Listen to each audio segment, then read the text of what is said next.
ఒకసారి అసలు కాంగ్రెస్ పార్టీ ఎందుకు వ్యూహాలు రచిస్తుంది అనేది ఒకసారి తెలుసుకునే ప్రయత్నం చేద్దాం. తెలంగాణలో టోటల్గా 33 జిల్లాలు ఉన్నాయి. 33 జిల్లాలకు గాను 612 రెవెన్యూ గ్రామ పంచాయతీలు ఉన్నాయి. రెవెన్యూ గ్రామ పంచాయతీలకు సంబంధించి 12,769 గ్రామ పంచాయతీలు ఉన్నాయి. ఇప్పుడు కొత్త వాటితో కలిపి గ్రామ పంచాయతీలు ఉన్నాయి. వీటన్నిటికీ కలుపుకొని ఇప్పుడున్నటువంటి సర్పంచులు ఎవరైతే ఉన్నారో ఆ సర్పంచులకి దగ్గర 10 లక్షల వరకు బాకీలు ఉన్నాయి. తర్వాత ఈ బాకీలని మా నెత్తినేసి ఇప్పుడు కొత్త సర్పంచ్ని ఎన్నుకుంటే ఇటు మేము మాజీ సర్పంచ్గా మిగిలిపోతాం, ఇటు అప్పులోడుగా మిగిలిపోతాం అని చెప్పేసి పాత సర్పంచులు ఆవేదన వ్యక్తం చేస్తున్నారు. ఇక్కడ చూసుకుంటే 12,769 గ్రామ పంచాయతీలు ఉన్నాయి. ఈ గ్రామ పంచాయతీలకు సంబంధించి గ్రామ సభలు నిర్వహిస్తున్నారు. ఈ గ్రామ సభ ముఖ్య ఉద్దేశం ఏంటంటే సంక్షేమ పథకాలు, ఇందిరమ్మ ఇల్లు, రైతు భరోసా, ఆత్మీయ భరోసా, కొత్త రేషన్ కార్డుల వ్యవహారం జరుగుతుంది. ఈ గ్రామ సభల్లో ఈ ఇందిరమ్మ ఇల్లు, రైతు భరోసా, ఆత్మీయ భరోసా, కొత్త రేషన్ కార్డులకు సంబంధించి దీంట్లో గ్రామ సభలు జరుగుతున్నాయి. ఈ గ్రామ సభల్లో ఇప్పుడు కాంగ్రెస్ పార్టీ ఏమి వ్యూహాలు రచిస్తుందంటే, వ్యూహాలకు సంబంధించి ఇప్పుడు వీళ్ళకి ప్లస్ పాయింట్, మాకు ఏదైతే ప్లస్ పాయింట్ అయితే ఇందిరమ్మ ఇల్లు, రైతు భరోసా, ఆత్మీయ భరోసా, రేషన్ కార్డు ఇవన్నీ మనం ఇప్పుడు ఫస్ట్ ఫేజ్లో అందరికి ఇస్తున్నాం. కాబట్టి ఇది ఇందిరమ్మ ఇల్లు గ్రామ పంచాయతీకి ఇప్పుడు ఒక మండలానికి 10 అంటే 612 మండలాలకు గాను మండలానికి 10 ఇల్లులు ఇచ్చే అవకాశం ఉంది. తర్వాత అది ఫస్ట్ ఫేజ్లో రైతు భరోసా, తర్వాత ఆత్మీయ భరోసా ఇవన్నీ కూడా ఇప్పుడు ఈ ఫస్ట్ కొత్త రేషన్ కార్డులు ఒక 20 లక్షల కొత్త రేషన్ కార్డులని 80 లక్షల మంది అప్లికేషన్స్ పెట్టుకున్నారు. 20 లక్షల మంది కొత్త రేషన్ కార్డులు ఫస్ట్ ఫేజ్లో ఇచ్చే అవకాశం ఉంది. ఇవన్నీ ఇచ్చే ప్రయత్నంలో కాంగ్రెస్ పార్టీ ఏమనుకుంటుందంటే,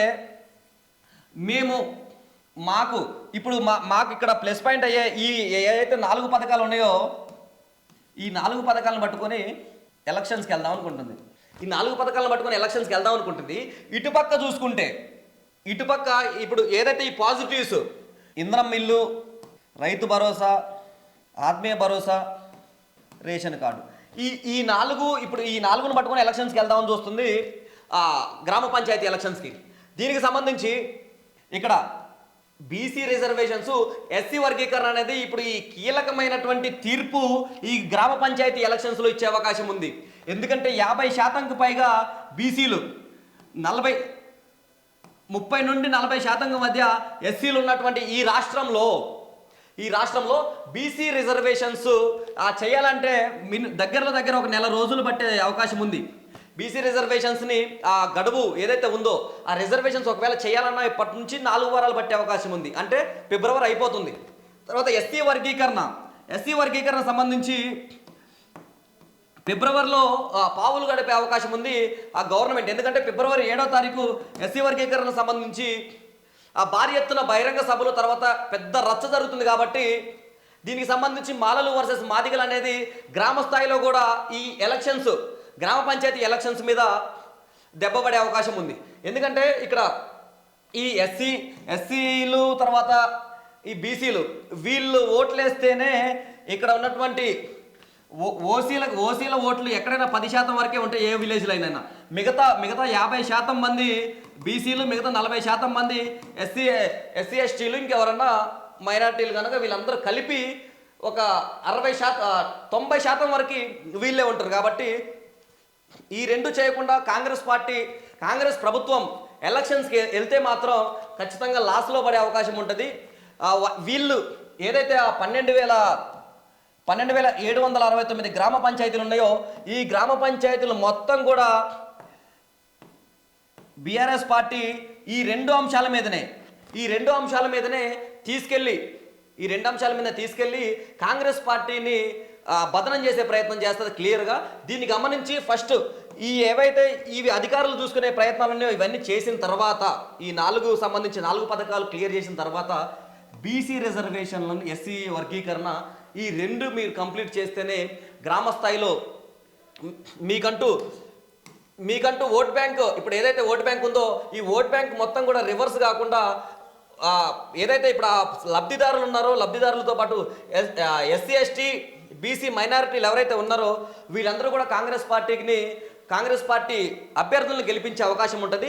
లేదు అంటే మాత్రం ఎట్టి పరిస్థితుల్లో వీళ్ళు ఇంకొక స్టెప్ తీసుకోవాల్సిన లబ్ధిదారులు కానివ్వండి, ఇటు బీసీ రిజర్వేషన్లకు సంబంధించి ఎస్సీ వర్గీకరణకు సంబంధించి ఎవరైతే ఆ కులాలకు సంబంధించిన వాళ్ళు ఉన్నారో వాళ్ళందరూ కూడా ఈ యొక్క కాంగ్రెస్ పార్టీని రాష్ట్ర వ్యాప్తంగా 12,000 గ్రామ పంచాయతీల్లో బైకాట్ చేసే అవకాశం ఉంటుంది.